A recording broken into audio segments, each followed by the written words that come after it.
United state میں white women کے لیے 81 ایئرز ہے اور بلیک وومن کے لیے 76 ایئر ہے۔ وائٹ مین کے لیے 75 ایئر ہے اور بلیک مین کے لیے 69 ہے۔ All record high and much higher than the average life expectancy. ان کی ایوریج لائف ایکسپیکٹینسی کے بارے میں یہ کافی ہائر ہے۔ یہ ایکسپیکٹینسی آپ 47 ایئر ان 1900 میں یہ 47 ایئر تک ایکسپیکٹڈ کیا جاتا ہے۔ Women who live to 80 can expect to survive an additional 9 year. وہ وومن جو کہ ایکسپیکٹڈ ہوتی ہے کہ وہ مطلب وہ ایرا پہ ڈپینڈ کرتا ہے کہ ان کے ایرا میں اموات موسٹلی کون سے ایج تک ہوتی ہے۔ یہ موسٹلی ایپیڈیمیولوجی والے وہ کرتے ہیں، ان پہ ریسرچ کرتے ہیں، جو کہ لائف ایکسپیکٹینسی نکالتے ہیں کہ اس کنٹری کا یا اس بر اعظم کا جو ہے وہ لائف ایکسپیکٹینسی کتنی ہوتی ہے۔ جیسے کہ پوری ایشیا کی لائف ایکسپیکٹینسی جو ہے وہ 70 تک یا 75 72 تک ہے مین اینڈ وومن کے لیے۔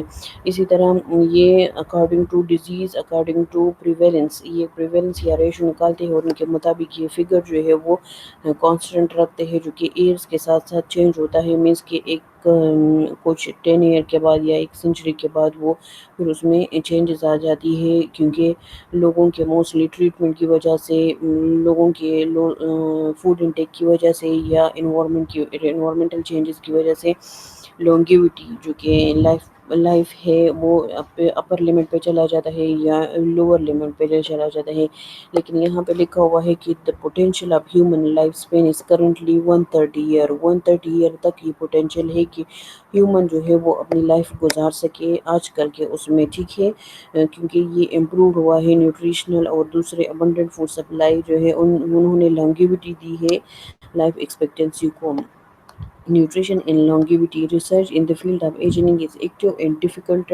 Researchers are challenged by the diversity of older adult. When older adult experience health problem, it is hard to know whether to attribute this problem to genetic aging and other environmental factors such as nutrition۔ یہ mostly researcher کے لیے مشکل ہو جاتا ہے کہ اگر older age جو ہے وہ اولڈر اڈلٹ کے لیے نیوٹریشن کے حوالے سے کوئی نیوٹرینٹس انٹیک کی وجہ سے یا انوائرمنٹ کی وجہ سے ایجنگ پہ کوئی افیکٹ ہوتا ہے، تو موسٹلی یہ آئیڈیا پھر فوکس کرنا مشکل ہو جاتا ہے۔ جیسے کہ ایجنگ کا آئیڈیا ہے، the idea that nutrition can influence the ageing.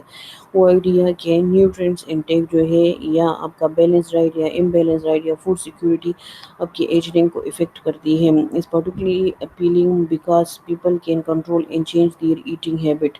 Mostly یہ گڈ انفلوئنس کرتا ہے ہیلتھ پہ، کیونکہ پیپل جو ہے وہ ان کو کنٹرول کر لیتے ہیں اپنا eating pattern. Quality of life person perceived physical and mental well being. یہ the question being asked include to what extent is aging inevitable and can it be slowed through the change in lifestyle environment۔ کیا ageing جو ہے وہ کب تک possible ہے، مطلب life جو ہے وہ لائف ایکسپیکٹینسی کہاں تک پاسبل ہے، اور کیا لائف سٹائل اور انوائرمنٹ افیکٹ کرتا ہے۔ what role does the nutrients play in the aging process and what role can it play in the slowing aging۔ وہ کون سے نیوٹرینٹس ہیں جو ان کے لیے ایک گڈ رول جو ہے وہ پلے کر سکتا ہے، جیسے کہ ایجنگ کو سلو کرتا ہے، مینس کہ بندہ بڑھاپے میں نہ جائے، اولڈسٹ ایج میں نہ جائے۔ ایجنگ کو سلو کرنے والے کون سے وہ فوڈ آئٹمس ہیں، ہیلدی ہیبٹس، ٹھیک ہے۔ تو سب سے پہلے تو ہیلدی ہیبٹ اڈاپٹ کرنی چاہیے، جیسے کہ ہیلدی ہیبٹ جو ہے وہ کرونالوجیکل ایج پہ بھی افیکٹ کرتا ہے۔ Quite simply some people seem younger and other older than their years. کچھ لوگ جو ہے وہ ایک ہی ایج کے ہونے کے باوجود، مینس کہ دو بندے ہوں گے، دو میل ہوں گے، ایک بھی 40 کا ہوگا دوسری بھی 40 کا ہوگا، بٹ ایک جو ہے وہ اسمارٹ لگے گا، ینگر لگے گا ایز کمپیئر ٹو دوسرا جو ہے وہ اولڈر لگے گا۔ یہ لائف سٹائل، انوائرمنٹ اور ایٹنگ پیٹرن کی وجہ سے ہوتا ہے کہ کہ ایٹنگ پیٹرن، اسٹریس اور انوائرمنٹ جو ہے وہ آپ کا افیکٹ کرتا ہے فزیولوجیکل ایج پہ. Sleeping regularly and adequately, eating well balance meal include the breakfast and regularly engaging in physical activity regularly, not smoking, not using alcohol, and maintain a healthy body weight. اگر ان کے ساتھ ساتھ body weight کو life style کو choose کرنے میں or different data, they are in the better health. And even when older in chronological age, the people who do not adopt these behavior, even though people cannot change their birth date, وہ people جو یہ عادتیں نہیں adapt کرتے وہ اپنے time سے پہلے اپنے ایجنگ سے پہلے ہی اولڈ پرسن کی طرح دکھتے ہوتے ہیں، جن کی باڈی جو ہے وہ خود ہی اڈاپٹ کر لیتی ہے ایجنگ کو، اولڈسٹ ایج کو یا ایجنگ کو اڈاپٹ کر لیتی ہے. ٹھیک ہے، جن میں موسٹلی جو ہے وہ فزیکل ایکٹیویٹی ایک ریمارکیبل وہ ہے کہ physical the many remarkable benefit of regular physical activity compared with those who are inactive. Older adults who are active were less have greater flexibility. وہ پرسن جن میں جو فزیکلی ایکٹیو رہتے ہیں ان میں مور فلیکسیبلٹی ہوتی ہے، بیٹر بیلنس ہوتا ہے، بیٹر ہیلتھ ہوتا ہے، اینڈ بیٹر لیو لانگر ہوتا ہے ایز کمپیئر ٹو وہ پرسن جو فزیکلی انیکٹیو رہتے ہیں.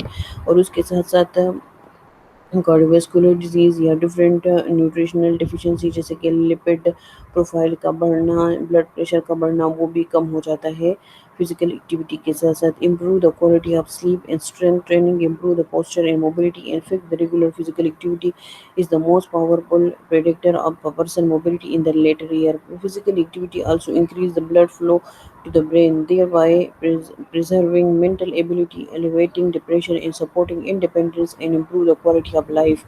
اسی طرح فزیکل ایکٹیویٹی جو ہے وہ ڈفرینٹ لائف اسٹیجز پہ بھی کام آتے ہیں کہ مینٹل ایبلٹی بھی پرسن کی وہ ہوتی ہے، ڈپریشن بھی نہیں رہتا، فزیکلی بھی ایکٹیو رہتا ہے، فلیکسیبلٹی بھی ہوتی ہے، اور سلیپنگ پیٹرن بھی گڈ رہتا ہے، ڈپریشن بھی نہیں ہوتا. ٹھیک ہے، یہ فزیکل ایکٹیویٹی وہ پرسن وہ اولڈر ایج یا وہ پرسن جو فزیکلی ایکٹیو رہتا ہے تو وہ اولڈر ایج میں وہ اپنی لانگیوٹی بڑھاتا ہے، مینس کہ وہ اولڈ ایج میں اتنا زیادہ نہیں جاتا. ٹھیک ہے، اگر وہ 40 کا بھی رہتا ہے، 50 کا بھی رہتا ہے، تب بھی وہ ینگ دکھتا ہے ایز کمپیئر ٹو وہ پرسن جو کہ